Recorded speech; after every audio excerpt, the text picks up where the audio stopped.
সমবেত আজকে এই হরিবাসরে উপনীত আমার সকল কৃষ্ণ অনুরাগী ভক্তমণ্ডলী এবং ভক্তিমতী মা ও বোনেরা, ভগবানের অপ্রাকৃত অনন্ত কৃষ্ণ কথামৃত পরিবেশন করার পূর্বে যেই সকল কৃষ্ণ ভক্ত আজ এই পবিত্র হরিবাসরে উপনীত হয়েছেন, আমি নম্রতা দাস এবং আমার এই ক্ষুদ্র সম্প্রদায় থেকে জানাই সর্বাগ্যে শতকোটি দণ্ডবত প্রণাম।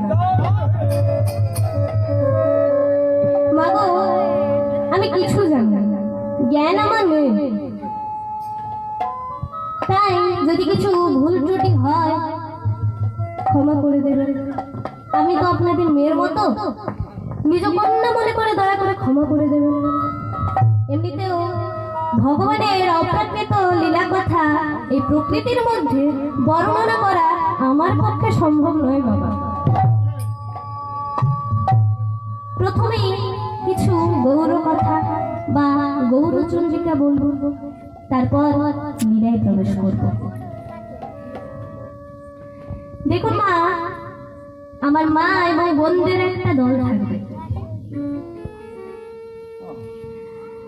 রাধারানীর দলে থাকবেন আমার মা ও বোনেরা, এবং আমার কৃষ্ণের দলে থাকবেন আমার বাবা ও ভাইরা। যখন বলবো রাধারানীর জয়, তখন মা বোনদেরকে কিন্তু একটু উলুধ্বনি দিতে হবে, আর যখন বলবো শ্রীকৃষ্ণের জয়, তখন বাবা ভাইদেরকে একটু জয়ধ্বনি দিতে হবে। আচ্ছা, একবার দেখুন তো, জয় রাধে, জয় রাধে, জয় রাধে। এবার বাবা ভাইরা দেখি, জয় শ্রীকৃষ্ণ, জয় শ্রীকৃষ্ণ।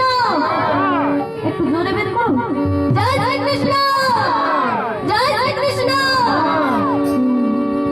দেখুন মা, বাড়িতে বউয়ের ভয়ে চুপ করে থাকে, এটা তো গোবিন্দের আসর, এখানে তো সবাই ভক্ত, তাই যত পাচ্ছে চিৎকার করছে। আচ্ছা মা, গৌরচন্দ্রিকা কি? গৌরচন্দ্রিকা কি মা? যেরকম একটা ঘরের তালা খুলতে গেলে একটা চাবি লাগে, এই গৌরচন্দ্রিকাটা হচ্ছে লীলায় প্রবেশ করার চাবি। এবার চলুন গৌরচন্দ্রিকায় প্রবেশ করব। আজ আমার ভগবান ভক্ত সানে খোল করতাল ধরি করতে করতে চলে যাচ্ছেন গঙ্গার তীরে। ভাবটি কেমন?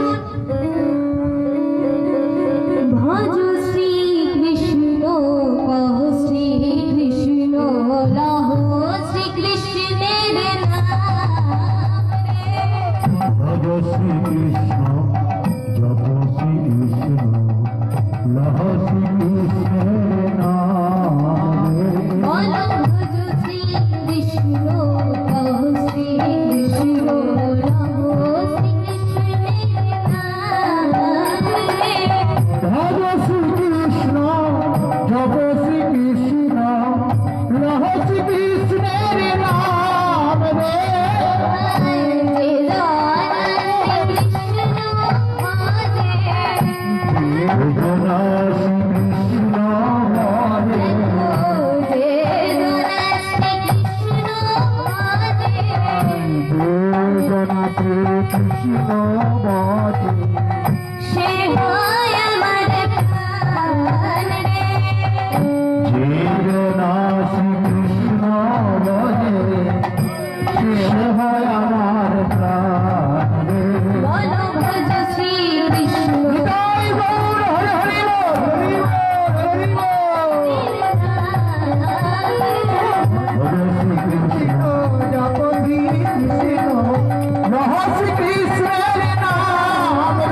রে